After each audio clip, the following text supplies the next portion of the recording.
Okay, coming back to surrounds of Cape Town, got Constantia and Durbanville. Is it Durbanville Hills or Durbanville? I never. Durbanville. Durbanville. So, Do you want to take those together or separately? well, I mean, fairly recently they were lumped under the appellation of Cape Town, which is By their own submission, I believe. no, sure, and it kind of makes sense in the sense that Cape Town obviously has global recognition, but kind of doesn't make sense in the fact that Constantia and Durbanville couldn't really be more different. They both have Sauvignon Blanc, mate. They're both Sauvignon Focused.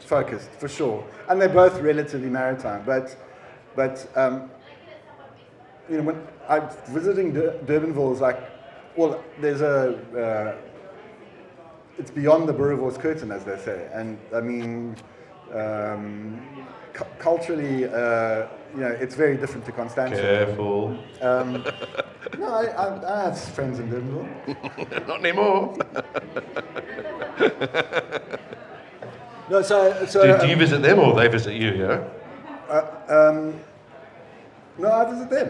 I mean, I sometimes wonder if I'll ever find my way out of Durbanville. But, no, I'm quite happy to visit Durbanville. No, so What's happening in Durbanville? Is it like business as usual up there, punching out, really sort of serviceable wine, but no, I think with a few highlights here and there. Both Constantia and Durbanville are Sauvignon Blanc focused and are responsible for some of our most premium Sauvignon Blancs. I mean, Sauvignon Blanc not as commodity wine, Sauvignon Blanc as serious fine wine. I'm thinking here particularly of Taslo of Dimmersdal. I mean, he has absolutely made a massive success of Sauvignon Blanc as a variety. Constantia, we can't ignore the sweet wines, and Klein Constantia has done extraordinary work in. It's interesting that you talk. Sorry to interrupt, but it's interesting that you go to Constantia sweet wine because essentially there's two. You're right. Essentially, there are two. Does that like make the rest of the wines in Constantia a little bit like, why are you bothering, or? No, not at all. I mean, you've got Klein Constantia, which was acquired by an international Czech-American investor 10 years ago, 15 years ago, and they've really worked hard at becoming, one of the world's. They aspire to be one of a brand of world relevance. Well, certainly when I travel to Australia, which is not, a hotbed of South African wine, people talk to me about the Swartland and Vinda Constance. They're the two things that have come up most often. So what they're doing is working. No, 100%. And they've essentially nailed the intrinsics and the extrinsics. They've got a great product in the bottle and they've marketed it incredibly well. So good luck. I mean, that Klein Constantia Von der Constance is a case study of how to do it well. And elsewhere in Constantia, I mean, obviously there's Steenberg right up to sort of Beau Constantia. One focusing on more red, one's focusing on more white. No, so I think at the mercy of the mountains and things like that. But so Constantia, as with Durbanville, will always be under housing pressure. So if you're not making premium wines, a developer's going to come along and buy up your vineyard. But that said, they are all making premium wines. Buiten Verwachten, Constantia Eedes. Then how does Buiten Verwachten do the Buiten Verwachten Blanc then? Because that's not premium. It's premium from what you said in the earlier. It's over 50 rand a bottle, but it's not like Constantia premium. But that's entry level Constantia. The short answer is they don't use Constantia fruit. Okay, right, okay. Red wine out of Constantia. I mean, Eagle's Rest was doing some good things with Syrah about 10 years ago when I arrived. They seem to have gone quiet. There's a sort of a undercurrent of Bordeaux, reds here and there. the Grosvenor Reserve from Jane's favourite Buller at Cru Constantia. Bo Constantia does some lovely red wines. I think Constantia can make serious red. I think in the most basic terms, it's really cool. Maximum 94 points, similar to Cinso? No, I think they're always going to struggle to get optimal ripeness. So that's a yes, or? No, they're never not going to make it, and they're relatively well decorated in competition, local and international. I suspect that they've collectively are hitching their wagon to Sauvignon Blanc. Yep. And that makes complete sense to me. Yeah, and to be honest, the Clan Constantia Sauvignon Blanc is pretty bloody tasty, to be honest. Yeah. Okay, the fact that I've put this region or district, I never remember which one it is, by itself probably speaks volume to its rise in PR at least. Maybe we'll be interested to hear you focus on its qualities, which is the Breedecloof. I put it by itself. I mean, 2 years ago I probably wouldn't have mentioned it. I mean, Breedecloof is our commercial powerhouse. They've got irrigation and they can crop at levels that are meaningful or economically viable is a better way of putting it. I mean, properly economically viable, like I'm talking 20 tons a hectare and up. And Breedecloof is going to be around for a while, precisely because they can. I mean, why I'm mentioning it now than I didn't 2 years ago. I mean, there's been a seismic shift. 100%. So you've got viable producers. So that's a great start. What David's alluding to is that they have, as with the rest of the country, realized that they have this resource of old vines, and not just Chenin necessarily, although they have very often it is Chenin. And they have started to make some really quite tidy Chenins from these old vines, which they are are succeeding in premium, selling at a premium, demanding a premium price. Yeah, I mean, essentially it's Clippy's territory. I mean, there's a lot of white varieties there for distillation. Yeah. So and there's a and bulk. Yeah. But I mean, there's Clippy's distillation in the valley.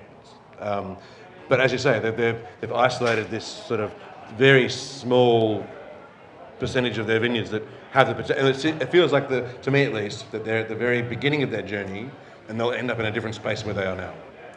And it will be sort of two very disparate situations. They'll have the bulk situation and the premium situation, and then nothing in between. Because it's not apart from one or two vineyards, it's not a very interestingly terroir area. I mean, it's a very alluvial, very flat. Getting old here. Robertson, with all of its wards. So Robertson is not dissimilar to the Breedecloof in that you can make a lot of perfectly sound commercial wine quite easily.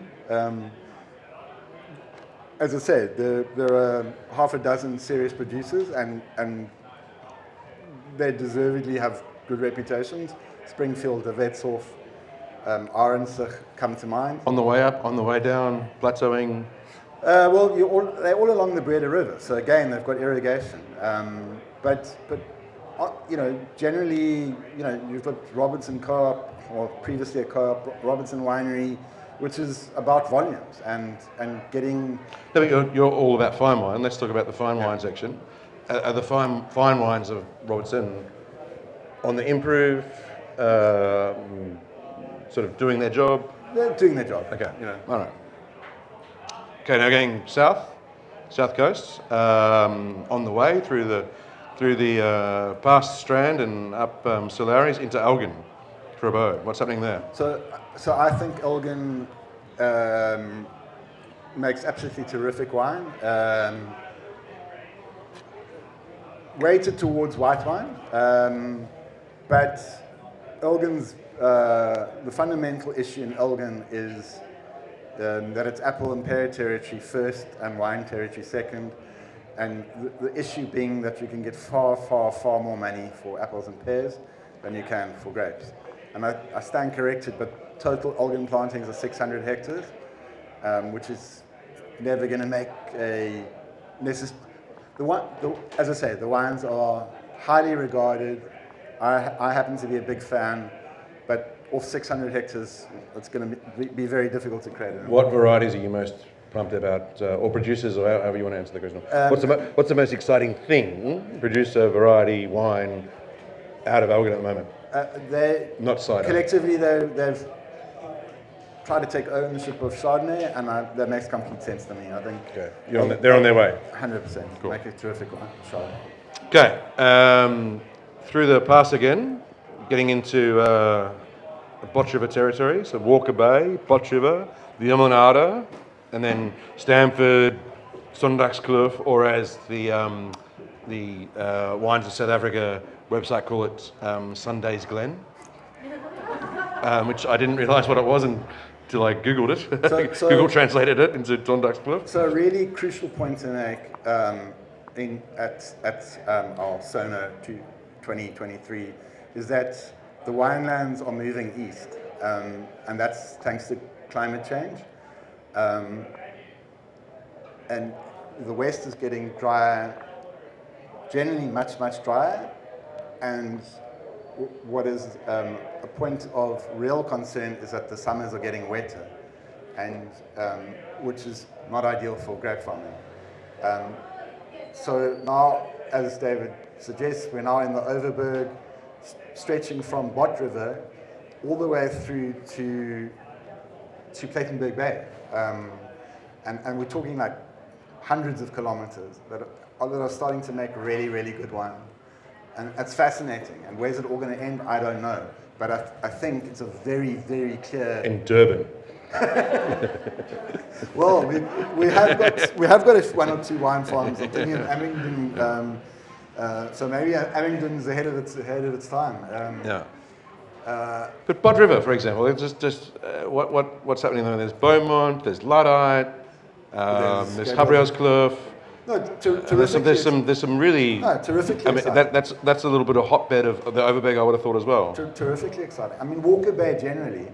Walker Bay was, to my mind, was a meaningless denomination circa 5 years ago. But all of a sudden, like, what are we going to call this place? Well, what's that bit of water called?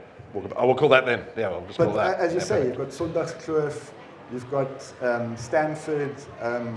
You know, when the previous CEO of Wine Cellar, our boutique wine retailer, Wine Cellar, Roland Peens, buggers off with his wife to go and grow Pinot Noir and Riesling in Stanford, then you know something's up. You know, he's a good boy. He does what his wife tells him.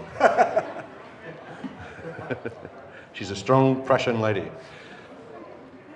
Limonada. I mean, we're going to get to how much you love South African Pinot Noir in a second.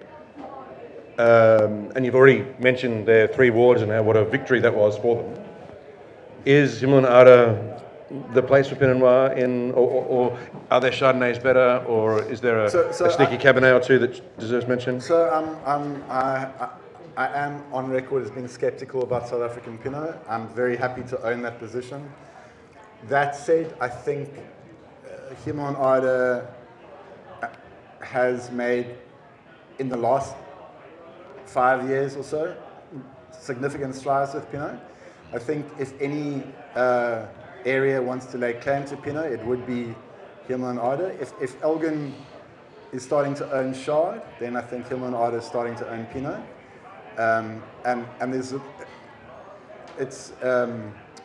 the competition between the two wine growing areas is fun to watch, because nobody wants to give up either. Those two being the great grapes of Burgundy. But really, I think... Limonada has a Pinot celebration and Elgin has a Chardonnay. What is it? Is it a Chardonnay celebration, or what is it called? Colloquium. Oh, I can't say that word. That sort of nails their colours to the door, doesn't it? I mean, if you're cynical, you could say Elgin took Chard because it was the last left and Pinot had already been taken. But And Friedendal had Colombard already. Yeah, Friedendal had, well, Friedendal's making a start effort to own Colombard. Good luck to them. No, but as it's playing out, I think it makes sense. I think Elgin Shard is where it's at, and I think Hillman Ardebina is where it's at. Okay. And keep going west. Elam and Napier and Plettenberg Bay. I mean, it's a big area, but a lot of these things are a lot of disparate. So there's a lot of vineyard area. Yeah. So I think Malchus as well. So I think Cape Agulhas. Is it? Are you excited by these areas? Or? No, definitely. And as I say, they a bit like Ceres Plateau and Sutherland. They've got fairly recent history, so it's difficult to know how things are really going to play out. But if you take Cape Agulhas generally, it looks like doesn't look like. They have produced some very, very smart Sauvignon and Sauv Semblings. And Syrah as well. And Syrah.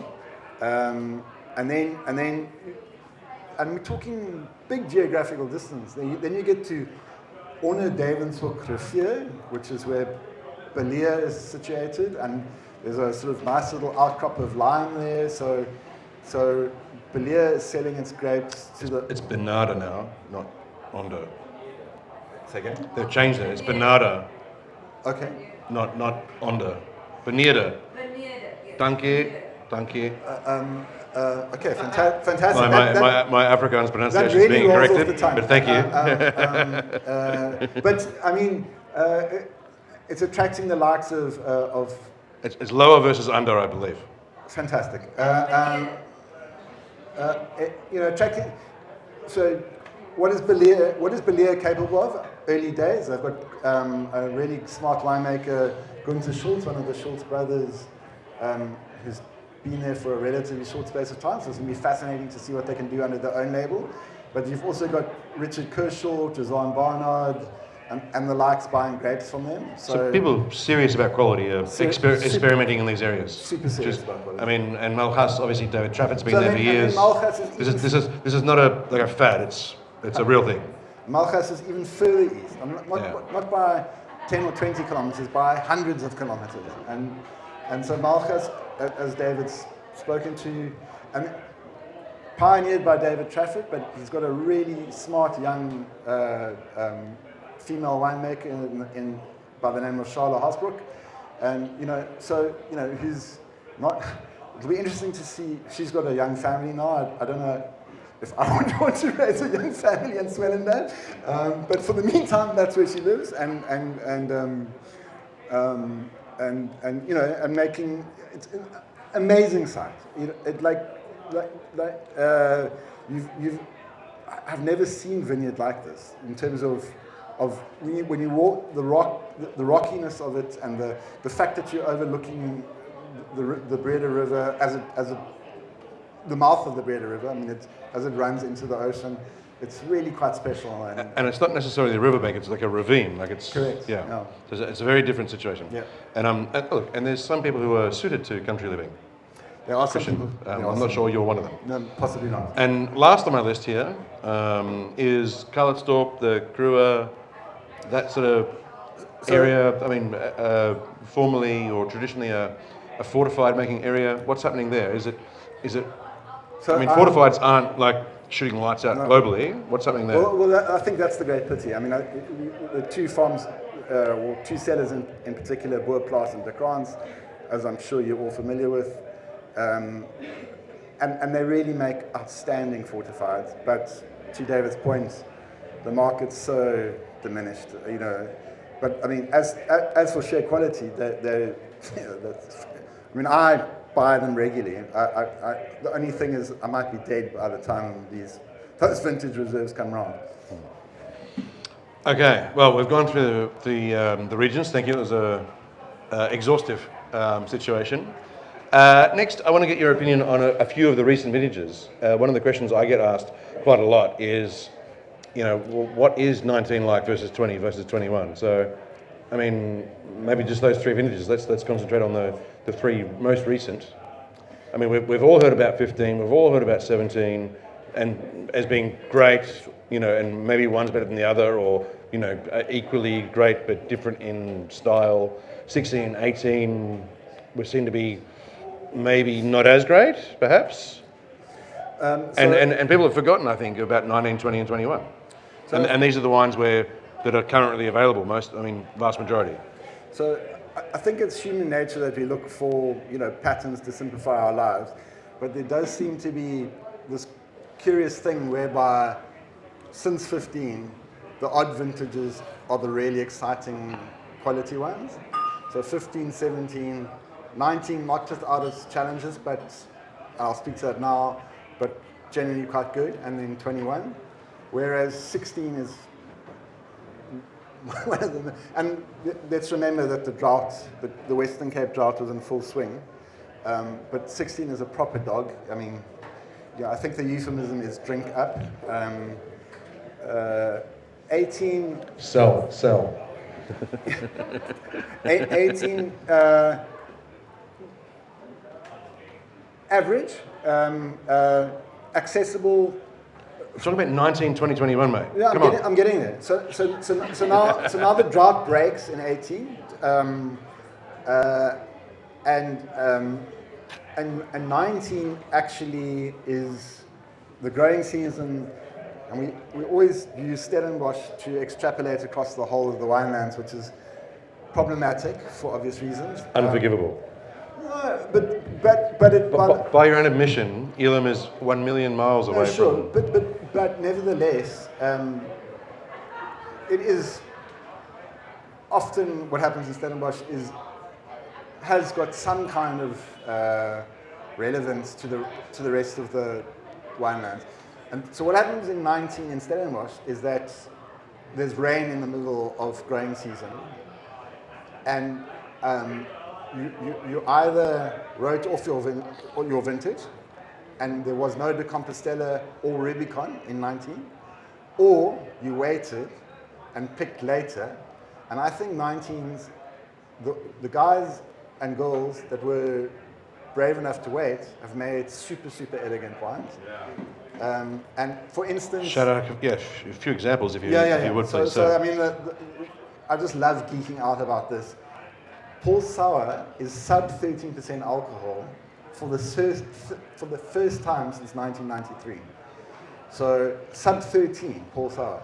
Aubrey Bierstar is very amusing. He goes, I don't know what I did wrong. I'm not sure how this is possible. Yeah. And Yeah, meanwhile, if you meet Aubrey, that's not his plan. Exactly. The wine told him what it needed to do. Yeah. He's embarrassed if it's sub 14, and he's quite happy if it's kind of touching 15. But so 19, very, very pretty vintage. 20, a big crop, and I think you can see that in the structure of a lot of the wines. Like dilute or? Loosey-goosey, if that makes sense. Not so much dilute, just lacking structure, lacking drive. So still got fruit weight, but not enough structure to support. Too much fruit weight. Okay. Very often. Yep. 21, a bit juby, maybe, or not? Yeah. Is that a word that people aren't familiar with, juby? Yeah, it's jam soup. Okay. 21, looking extremely promising. Lovely shape and form to the wines. Across the board, Swartland, Stellenbosch. Whites and reds. Whites and reds. And 22, frankly, for me, too early to say. Yeah, right. I was saying to David before we began formalities, if you go and read what Vinpro said, 2021, 22 are all written up as strong vintages. So not strong maybe, but sound vintages. And it's almost like they're an organisation that gets paid on how much grapes get sold for. Look, I mean, I think Vinpro desperately tries to be the purveyor of good news, but well, someone has to be. It's clearly not you. No, the point is there were no major weather events, good or bad, in those three vintages. So, kind of trying to sort of work out how they are going to manifest. I think it's going to take a little while. There is a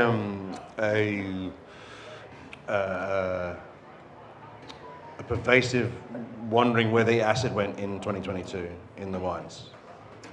Yeah, good point. As I say, I simply haven't... But it is early. It is early. I simply haven't really had enough of them. Okay. So out of the three, if you've got three of the vintages on the shelf, which one are you buying? 21 for sure. White and red. White and red. Okay. All right. That's clear cut. All right. Well, that ends my questions. Thankfully, that only took a few minutes. Now